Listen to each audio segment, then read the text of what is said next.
Congratulations, great man of the Universe Philippines Grand Winners. Hello, Caballero Universe of Filipinas and the Great Man Universe and Top Model from Kalinga. Kasi naman kayong tatlo, at the very first pa lang, ay mga front-runners na. Did you really expect that you're really gonna get the crown or the top two at least? I wasn't expecting, but I did my job. I did my best, and we got the second title, which is the Caballero Universal. So yun, yun lang po ang kailangan lang po natin magpursige kung meron tayong goal na ginagawa sa buhay. Oh, I saw that in you. Kasi from the press con till this day, napakalaking changes ang ginawa mo. And I really have to commend you for that. Thank you so much. Yeah. Hindi ko po sinasabi na hindi ako nag-expect. Pero gaya po ng sinasabi ko kanina, ginawa ko lang yung best ko po. Binigay ko po yung lahat since day one po. Ayun. So, sobrang saya ko po dahil nag-success po ako sa journey na to. We knew that parang merong something in you. We can't understand that. Baka yun yung X factor na sinasabi nila. The three of you, you have it. Pero you parang may something that we can't explain. And that made you really a winner.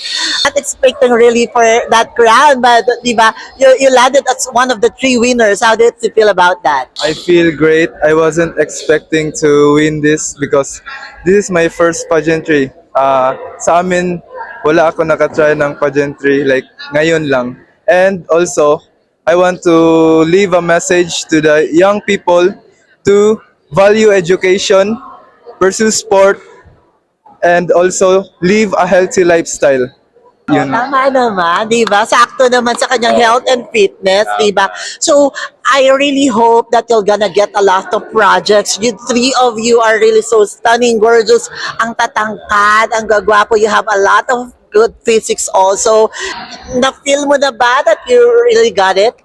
Parang hindi pa kasi bago pa lang, so it hasn't sink in yet. So yun, pero siguro matatameme tayo ng ilang araw. Isip-isipin natin na nanalo na pala ako, mga ganun bagay. Yes.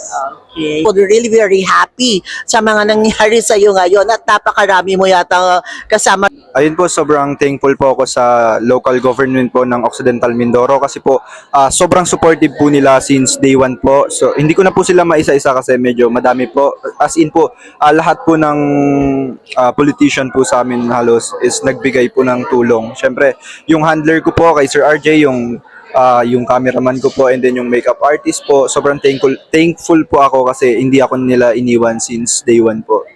Napakalayo ng Occidental Mindoro, pero di ba? Kalinga also, Davao also, ang lalayo ninyo, pero all out ang support ng mga provinces ninyo. Congratulations in advance, and we're happy for the three of you, and we hope that we're gonna get a lot of projects and manifest, and they're gonna get it. No?